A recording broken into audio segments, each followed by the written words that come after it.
the gentleman would tell me that she's not a half, she's a full lady. So I'm not going to say that. We're meeting his wife this morning, married for 44 years and counting.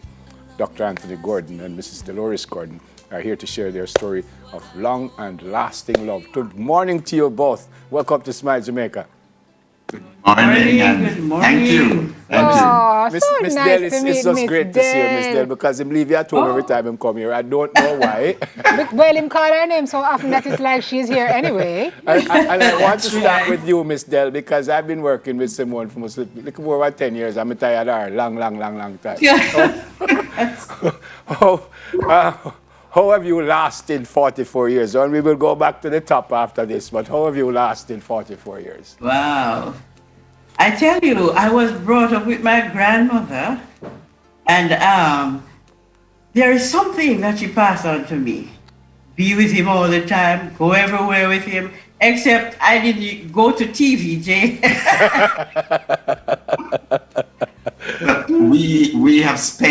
We met in church, and we have maintained our connection with the Lord. We maintain our friendship. Wherever we are best friends. There is no breeze don't blow between us. Tell me about the meeting. You said already that you met in church, but how did that happen? Actually, I was invited to preach at Mount James, a Seventh-day Adventist church in the 70s, about 73, thereabout. And as I stood up at the podium to preach, and as I looked over my congregation, seated on the very front row, what I still describe as the finest specimen of femininity. Oh, Lord. Really? Just saw her. And remember, I was supposed to preach.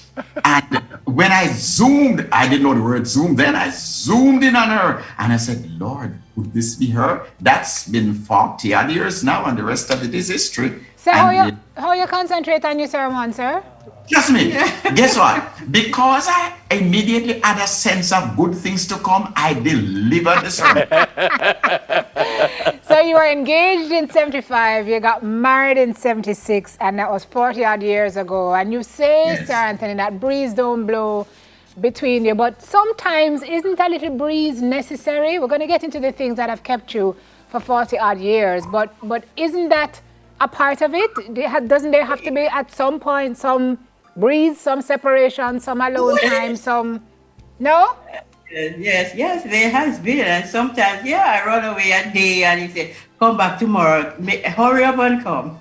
Professionally, we have to go different places at different times, especially before we were retired. So I would be overseas sometimes and she's here. But there's something about keeping in touch, even without the cell phone. Right. Minds are in touch, and every time we touch each other, I say, hey, she said, I thought about you this morning, at about 6 o'clock when I was thinking about it, I prayed for you. So yes, we have been apart, naturally, but we kept together emotionally and spiritually as we give our relationship with the Lord. You've never quarreled? Pardon me? You've never argued? Oh dear. Oh, yeah. Well, let me tell you my favorite way of saying it. Our teeth and tongue meet every now and then, not only for kissing. Okay. Well, look at you. Look at you. What a lot of information this morning. Yes. Miss D clearly has a sense of humor. What else about him do you most love, admire, and respect? He is very domesticated. He cooks, he cleans, he washes, he goes to the market. Hey, when I used to work out and be a vice principal, and so sometimes I come home, the food is ready, the table is set, the bedroom is set, only for me to go to the bathroom. And Sir Anthony, what do you love and admire and respect most about her? She is simple, natural. That's it. She doesn't do anything that makes me say, so what's the reason for that? She's down to earth, just real. And that really holds me. She's committed to me. Praise the Lord. Praise the Lord. Yep. You're getting an amen in She here. bigs me up. Yeah. I've already asked if you guys argued, but has there ever been any time that you kind of said, I've had enough of this. Question to both of you. I'll start with Miss Dell first. Any time that you said, boy, Can't bother. I can't bother. No, no. Not even one single time? I'm trying to roll my mind, but no, we learned early not to go to bed upset with each other. Maybe because of the Christian upbringing. And my grandmother told me that. And some of the persons, elder persons who counsel us. Because I never used to have lots of young people friends. It was more older persons. So they are always encouraging, and especially when we got married, telling us, I remember one elderly lady told me, my heart must be the graveyard of his faults, and the same thing to him. So, whenever that little time comes, we sit down, and both of us became counselors. We are psychologists. Right. So we talk through our challenges. Amen. We spend a lot of time together. I need to share one quick one with you. It's a couple of years, many years ago, we had a fallout where the key for the house was concerned. Yeah. And I really became upset and angry with her because she couldn't tell me where the key was. And we were driving home. And just as we came near to the home, I felt so irate. I got out of the car, I'm telling you. And I just said, listen, I'm walking home. It's a couple of meters away from home. Either she or our son drove home. But when we reached home, I remember this very well. My son stood on the veranda and he said, Mommy and Daddy, please come here. As his naughty sister heard all the discussion in the car, this heated. And when we sat down, he said, this is not the way to deal with things. This is not the way you taught us. And we don't want to see this again. So we've had those moments, and I told her that our sons, and said, no, this must never be again. So we give the Lord thanks. We have had our times, but we've been able to talk them through. She should have locked you out, Sir Anthony. Proper lock you out. When you try and push that lock, it should be changed. All right, we have a couple of sayings that we want to get your weigh in on for couples who've been together. Whether you agree or disagree. Love is vulnerability. True or false? Repeat that? Love is vulnerability. Yes, it is. Vulnerability means being prepared to open up unreservedly, unconditionally, and uninhibitedly. By the way, a good way we practice this is pillow talk. To stay there and listen to this now. Dad, I want to level with you on something. Can I talk with you? And she said, all right, go ahead. And once we get that license, we just open up and be vulnerable, and it works. Well, love is growing together. That's right. We practice what the stamp, Robert, what the envelope said to the stamp. We picked up this somewhere, and they said that the envelope said to the stamp, stick to me. Going places. Yeah. So love is togetherness. We have been doing that. We play together, we work, we do our gardening together. Yes, not only professionally, we do our gardening together, we walk together.